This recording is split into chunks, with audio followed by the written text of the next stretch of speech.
Hey everybody, this is Quentin J. Parker and you are viewing my flight sim logbook. We're on the ramp of 63 Sierra, Colville Municipal Airport in Colville, Washington. We're going to take the vFlyteAir SR20 on a short hop over to Kalispell Peak and Bald Mountain to Kilo Sierra Zulu Tango, Sandpoint Airport in Sandpoint, Idaho. I know I haven't posted much lately, especially after the flurry of videos in the preceding months, but work's been demanding more of my time, the girl's demanding more of my attention, and the manuscript I should have finished ages ago ain't gonna write itself.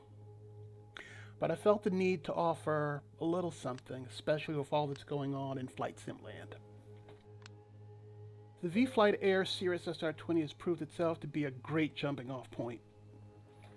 It's a lot better than I was expecting, and its subsequent patches have made it better. Super light on frames, and it gives the basic Cirrus aircraft experience. If the engine start seemed kind of tame, it's because I'm running Vulkan Beta 15 and it completely broke XP Realistic version 2.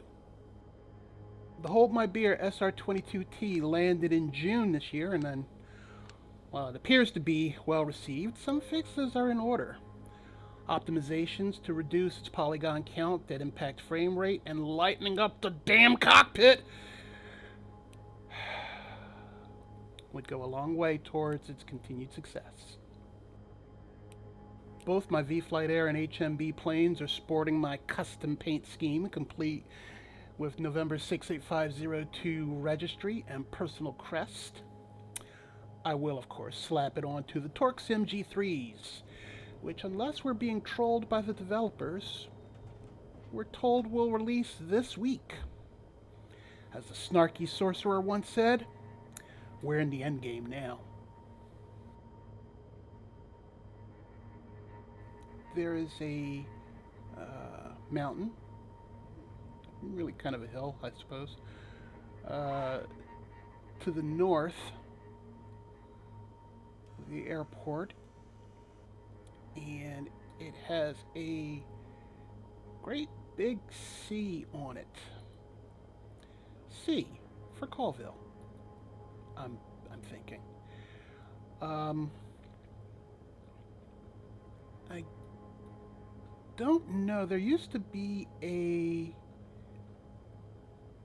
cross up there. I don't know if it's still there anymore. I can't imagine they'd remove it. As best as I know, it's private property, and they could put whatever they want up there. But I'm only saying this because I'm running Orbix's True Earth Washington, and the C is up there. So, yay.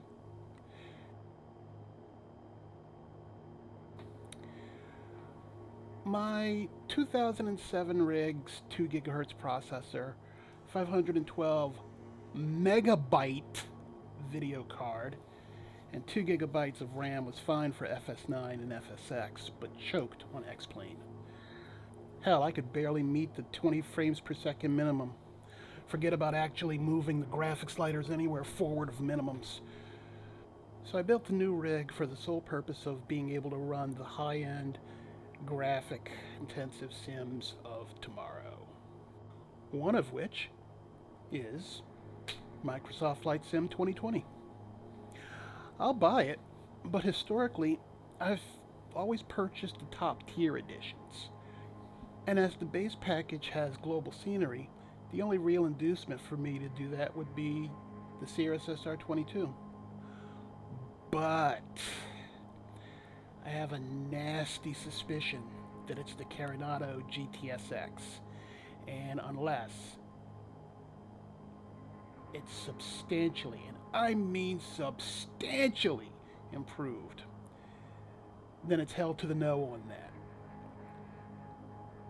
I just have to hope some third-party developers craft my planes of choice. I guess we'll see in a month. So you can expect to see not just FS 2020 videos in the near future, but DCS as well. I've recently quadrupled my rig storage, so now I can reinstall it and gun MiGs out of the sky. I'll fly and enjoy both X-Plane 11 and FS 2020 because both sims have great things to offer for my simming experience. There's been a lot of fanboy trumpeting the demise of X-Plane 11. I swear, every time I see the term RIP X-Plane, I hear a bunch of howler monkeys like that with some kind of sick diss dropped in an epic rap battle. I couldn't disagree more. Over the years, my own standards of what satisfied me in Sims has changed so much. What worked for me in Supreme Commander Forged Alliance, Fly 2, SG-27 Flanker, Falcon 4.0, FS9, and FSX won't even turn my head now. X-Plane 11 has a lot of life left in it. For me, it's simple. Fly what and how you please, but don't piss on another's choices. We all gravitate to different aircraft and ways of flying for our own reasons. Don't be a sim bigot.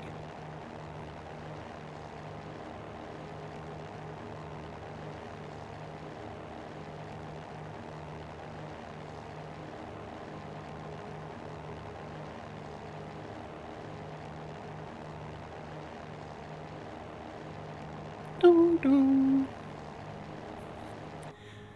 Good afternoon, passengers. If you look out side your left window, you'll see Priest Lake.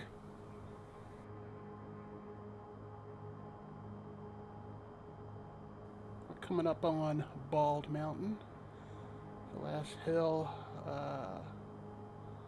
the last mountain for us. And then we're going to descend into beautiful, scenic Sandpoint.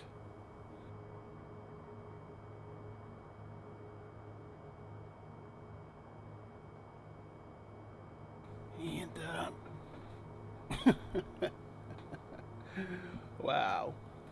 Spouting those specs doesn't even seem real right now. Comparing my my old rig to the new one.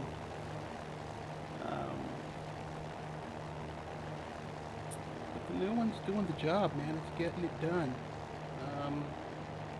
It's allowing me to enjoy the sim the way I want to. Between what the simulation itself has to offer and my own horsepower to run it, you know, it's all I really wanted in a simulation. An immersive experience that's as close to, you know, actual flying as I can get. And I'm enjoying this. You know, this right here is nice. I don't have to have a sky full of volumetric clouds. I don't have to have a bunch of ground traffic or activity under me. I don't have to have a sky full of other aircraft. This just right here. This is nice. Gets the job done.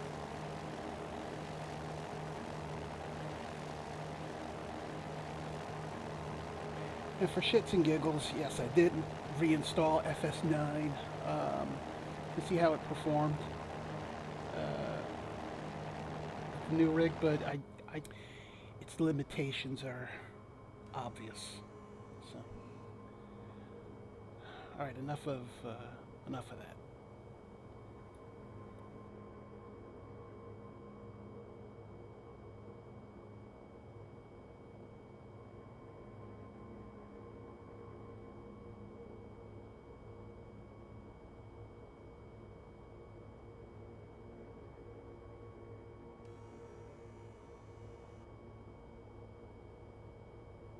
I want to ask a favor. There's a member of the flight sim community named Marshall Smith of Atlanta, Georgia. He runs the xpflight.com website and has been known to sponsor contests and giveaways. That's how I came to be in possession of the Diamond DA62. Well, he's having some persistent heart-related issues and could use some help. I know it's hard out there. I do. But I just want to say that if we can readily throw a couple of bucks at some software, maybe we can help out one of our own in his time of need. I'll leave a PayPal link in the video description.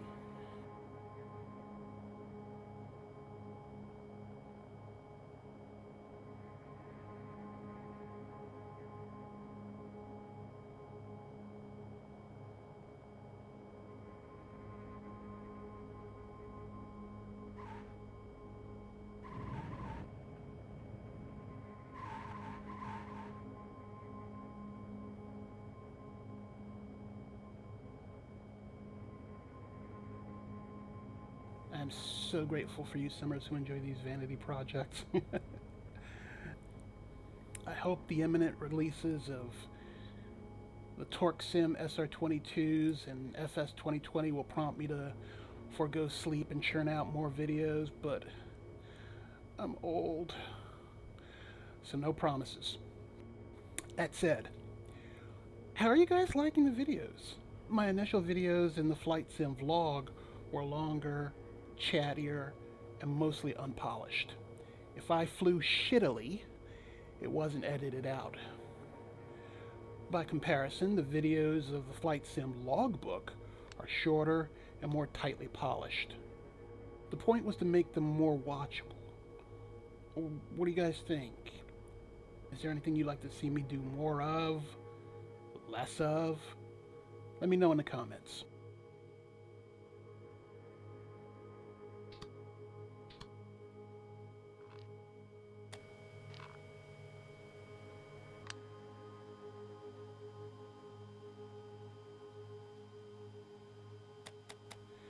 And again, this is all I wanted in a sim.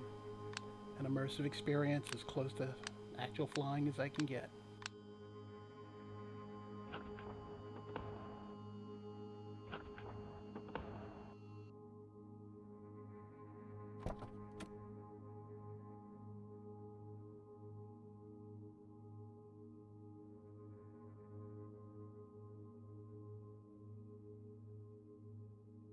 This is Quentin J. Parker, your pilot, and I will catch up with you crazy bastards later. I'm out.